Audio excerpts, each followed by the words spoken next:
Rusi Classic 250. Guys, kani nga video guys, share lang na ako ni sa inyo ha. Saan say problema ni kani siya gikan na ako ni siya gi troubleshoot. Ang problema ani giguyod na ni sa customer, gidala dire. Ang problema, ang reklamo ang kuan niya ni, ang senaryo niya ni nag-ulan, di nagpasilong siya, na ulanan ang motor sa gawas. Din pagbalik niya og kuan paandar padagan, dili na siya mandar, hard start na siya nya, makandar manggaling siya pero kanang putol-putol, dili na siya normal. Pag i-throttle pod, applyan og throttle, mapalong. Kung sa karburador pa, murag na itubig ang karburador.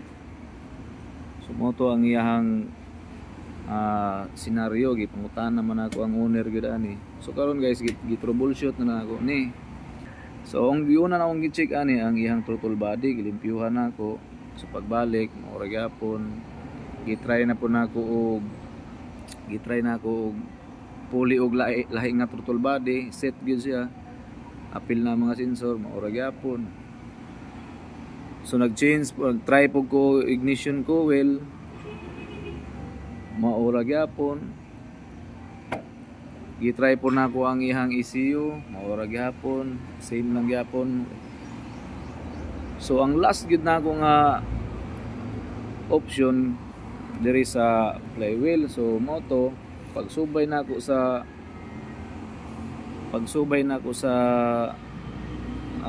wire diri kani nakabalot ni siya guys sa kaning cover.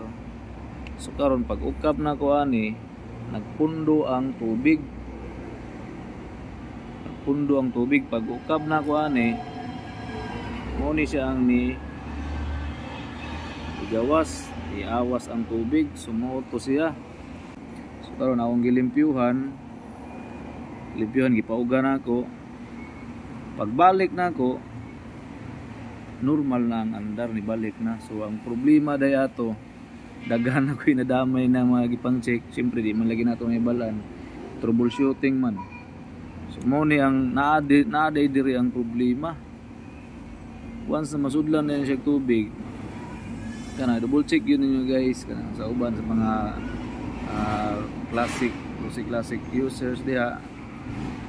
Makita ninyo nga video, pag mo trouble sa inyo ha, parang dili na gani siya ma-pick upan, muandar siya pero pag throttle ni mo mapalong. Kana nga problema guys, dire double check lang mo dire sa iyahang sakit sa primary ko, dire sa stator coil. Basi nasudlan og tubig, kay mo palyar po dahil siya, di siya muandar siya pero di mo palungan. Murag sa kanang sa carb pa ba, nasudlan og tubig ang karburador, muandar siya pero pag i-throttle ni mo mapalong. Same lang yan nga senaryo. I-try po na ko siya og diagnose, i-scan na ko. Wala siya mugawas, wala siya fault code na mugawas, wala man gud siya nag-check engine ang iyang wala siya check engine na sign na gawas. Mo to pag i-diagnose na ako, mo ni akong diagnostic tools guys, kaya gamay lang gaya ni. Pag diagnose na ako, wala gyud mo gawas nga fault code ba. So mo to subay gitry na tanan, ignition coil, ang iyang throttle body, tanan sensor check. So diri gyud ko nabantayan na ako nga napundo ang tubig. So yun, isubay to na sudlan parang iyang tubig oh. So try na to pandar.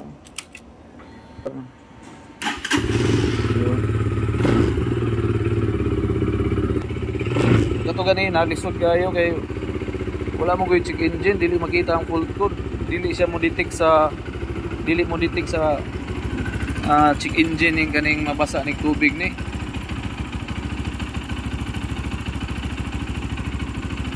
So, normal na gyud siya guys.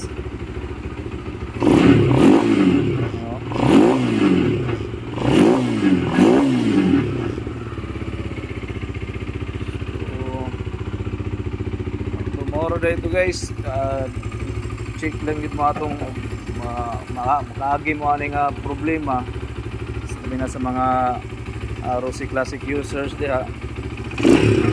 Ulanan mo palong hard start nga pag pick upan murag dili siya kadayon og throttle kay mapalong dayon.